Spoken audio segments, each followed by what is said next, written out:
আল্লাহ, আমি আপনাকে কোথায় হারিয়ে ফেলেছি? আমি তো আপনাকে পেয়েছিলাম, তাই না? তাহলে আজ আমি কি করছি? আপনার জন্যই তো আমি দুনিয়ার মোহ ত্যাগ করতে চেয়েছিলাম। আমি তো ক্ষণস্থায়ী সুখ চাইনি। তবু আজ কেন আমার হৃদয় আপনাকে অনুভব করে না? আল্লাহ, আমি তো দুনিয়ার লোভ করিনি।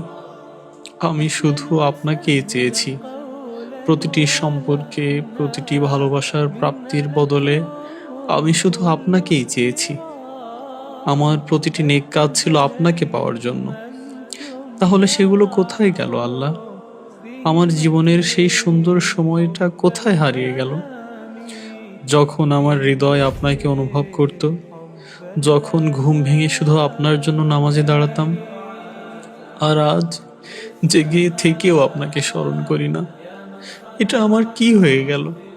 আমি কিভাবে আপনার ভালোবাসা ভুলে গেছি? আমি কিভাবে এত দূরে সরে গেছি?